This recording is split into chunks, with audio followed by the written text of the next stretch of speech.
Bismillahirrahmanirrahim. Maaf, tadi setelah dunia itu ada alam apa? Kubur. Sebelum pindah ke akhirat, pertengahannya ada alam kubur. Nih lihat sini nih. Kalau orang sudah selesai di alam ini, maka Allah wafatkan. Kullu nafsin dha'iqatul maut. Setiap yang punya jiwa akan kedatangan maut. Siapa yang bawa maut? Namanya malakul maut. Kalau malakul maut sudah bawa maut, maka dia mulai mewafatkan sampai meninggalkan dunia ini. Apa dalilnya Ustaz? Quran surah 32 ayat yang ke-11, paling kanan sebelah bawah. Qul yatawaffakum malakul mautil ladzi wukkila bikum. Kata Allah, katakan Muhammad kepada semua umatmu, setiap yang punya nyawa itu akan diutus malakul maut untuk mencabut nyawanya.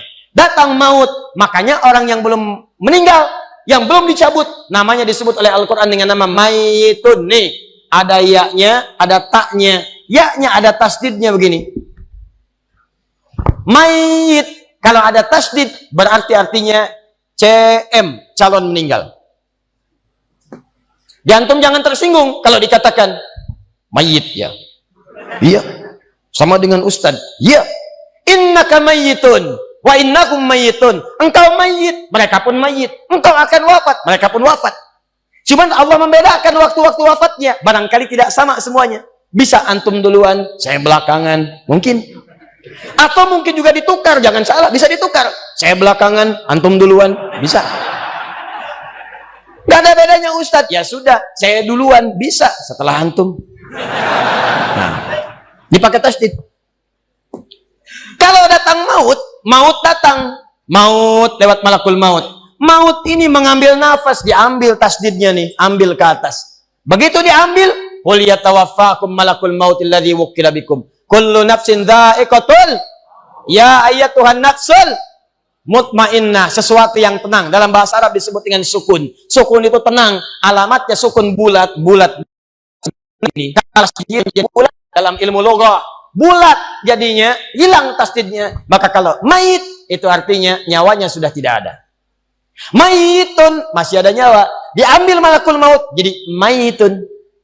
Nih, alam kubur. Begitu pindah ke sini, datang malakul maut, dicabut nyawanya, maka diwafatkan, ditinggalkan dunia ini. Maka orang mengatakan telah meninggal dunia. Artinya apa? Ditinggalkan dunianya. Lihat sini, fokus. Karena alam kubur beda sifatnya dengan dunia, lain tempatnya, lain keadaannya, maka lain pula bekalnya.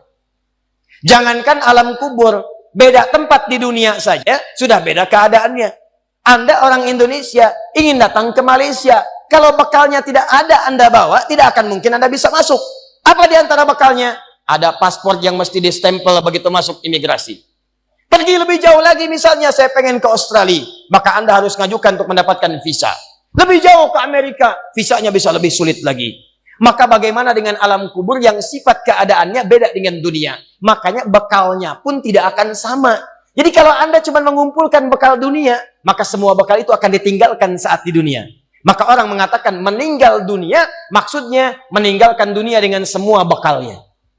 Nih, maaf ya, jam dunia. Baju dunia, handphone dunia, gelas dunia. Jadi semua yang kita dapatkan di dunia, rumah yang luaskah, mobil yang mewahkah, pakaian yang glamorkah, kalau sudah meninggalkan semua alam dunia itu, maka hilanglah semua yang kita kenakan. Habis semua kita tinggalkan. Walaupun Anda koleksi yang bagus-bagus, tetap tidak akan pernah dibawa. Jangankan Anda yang mengantarkan saja tidak akan menyertakan. Silahkan cek. Anda punya koleksi mobil paling bagus, apakah saat wafat dikuburkan dengan mobilnya? Tidak.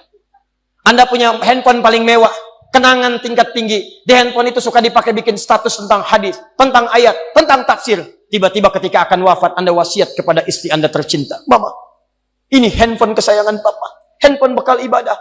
Tolong kalau meninggal, kuburkan dengan handphonenya. Kalau Mama kangen, miss call aja. Mustahil. Tuh, air. Mereknya Bengkulu Fillah. Nikmat di dunia. Tapi apakah ketika masuk ke alam kubur dibawa? Tidak. Selesai. Maka bagian pertama, Anda mesti sadar. Ini yang mau saya sampaikan. Dan dari sini saya akan lebih fokus kepada apa yang ingin saya sampaikan. Kita mesti sadar teman-teman sekalian. Pertama, kata Allah kita akan wafat. Antum akan meninggal. Wafat. Wafat. Wafat. Wafat. Jadi antum kalau melihat di cermin tuh, ngaca dulu, ngaca. Tunjuk wajah antum. Wafat. Kamu akan wafat. Ketika Anda sadar Anda akan wafat, meninggalkan dunia ini, maka Anda mesti paham, udah punya bekal belum untuk pulang? Udah punya persiapan belum? Jangan-jangan Anda sibuk menyalakan rumah dunia Anda. Begitu padam listriknya, sibuk telepon PLN, telepon ini, telepon itu. Masuk ke alam kubur nggak ada cahaya, mau PLN mana yang dihubungi? PLN! Yang datang malaikat mungkar. Menerbuka. Siapa Tuhanmu? Siapa nabimu? Apa kitabmu? PLN. Gelap. Gelap. Dan gelap. Karena itu orang-orang yang tidak siap dengan kehidupan berikutnya, maka mohon maaf, dia akan merasa ketakutan ketika meninggalkan dunia ini. Bahkan ada yang saking takutnya, malaikat langsung bergerak untuk memaksa dia cepat meninggalkan tubuh dunianya. Muncul Quran surah ke-8 ayat ke-50. Kata malaikat, akhriju anfusakum. Kamu ini susah banget pulangnya, maka dipukulin oleh malaikat. Pukul, pukul, pukul, pukul. Teman-teman, karena alam kubur itu bekalnya bukan bekal dunia, maka Anda tidak akan pernah bisa membawa cahaya dunia ke alam kubur. Maka saya ajak Anda pada malam hari ini, coba ayo kita berubah. Tolong pikir baik-baik, tidak akan ada yang abadi. Dan besok pun belum tentu hidup. Demi Allah saya katakan, Allah bisa mewafatkan kita pada malam hari ini.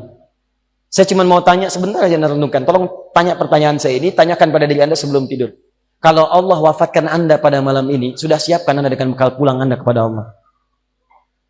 Karena itu hukum mengatakan orang yang tidak punya bekal, maka dia tidak siap untuk mudik. Tuh lihat Ramadan tuh. Ntar sebentar lagi, tersisa tinggal 2-3 bulan ke depan, datang bulan Ramadan. Begitu di ujung Ramadan, orang semua siap-siap mudik. Demi Allah saya katakan, saya pernah mengadakan survei kecil-kecilan.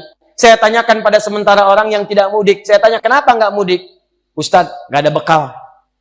Dunia saja tidak punya bekal, malu mudik. Tidak punya bekal, susah mudik. Tapi yang punya bekal, oh dia nyari sebanyak-banyaknya. Begitu sebelum berangkat, tiba waktunya raya, dia siapkan. Bahkan ada yang kemudian mencari motor terbaik. Motornya Honda bebek, bekalnya singa. Motornya bebek, bekalnya singa. Karena bekalnya lebih banyak dibandingkan dengan sifat kendaraannya. Kendaraan kecil, motornya modifikasi. Tambah lagi pelepah pisang. Tambah lagi dus 1. Tambah belakang yang lain lagi. Numpuk semua di belakangnya. Dituliskan kemudian tulisan, aku pulang sayang, jemput ya. Masya Allah. Luar biasa. Kenapa? Karena tahu dia punya bekal untuk pulang. Dan yang dikunjungi pun dihubungi terlebih dahulu. Aku mau pulang. Maka yang di sana menyiapkan segala perlengkapan untuk menyambut yang pulang. Silahkan cek. Begitu tahu akan ada yang pulang mudik, maka rumah dicet.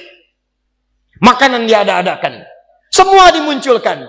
Bahkan yang tidak ada pun menjadi ada. Coba setahun sekali. Luarnya kongwan, dalamnya rangginang. Idul Fitri. Anda pun begitu. Jadi kalau dunia saja punya sifat mudik, maka akhirat pun demikian. Orang-orang yang punya petaknya cuma dunia saja, maka selesai hidupnya di sini. Kata Allah, nih, saya berikan gambaran. Yang visinya cuma sampai sini, maka saya berikan semua kenikmatan dunianya seperti yang dia inginkan. Tapi begitu selesai ini, ditenggelamkan di alam kubur sampai kedalaman yang paling dalam. Turun ancaman. Allah tidak menginginkan semua manusia larut di sini. Tapi kata Allah, saya tidak maksa. Nih saya berikan gambaran kepada Anda. Kata Allah, turun surah Al-Humazah. Wailul likulli humazatin alladzi jama'a malahu wa yahsabu anna malahu akhlada. Kata Allah, hei yang terlampau sibuk dengan dunia. Suaminya sibuk cari harta, hitung lagi, hitung lagi, hitung lagi. Istrinya sibuk kumpul-kumpul dengan sesamanya, cuma membicarakan harta suami. Sosialita yang senang dengan kumpul-kumpul saja. Tidak ada manfaatnya. Cuman ngobrol, cuman gibah, cuma macam-macam. Makanya ketika menyebutkan kalimat saling cela, saling ngobrol, menggunakan tak marbutah. Tak marbutah menunjuk pada perempuan. Wailul likulli humazatil lumazah pakai tak. Sedangkan tak sifat menunjuk pada perempuan. Muslim laki-laki, kalau ingin jadikan perempuan tambah tak di ujungnya, muslimah. Mukmin laki-laki, perempuan mukminah. Soim laki-laki, perempuan. Wah, itu dia. Sesuatu yang kokoh, kuat, berwibawa, mantap, punya tenaga. Makanya tanda-tanda laki-laki pun beda. Punya kumis, laki-laki berkumis, perempuan tidak. Punya wibawa, punya kata-kata yang kuat. Makanya kalau ada laki-laki suaranya sedikit gemulai saja, itu akan kehilangan sifat wibawanya. Nama siapa? Nia. Oh. Nama? Nia. Nama lengkap? Kurniadi. Hilang.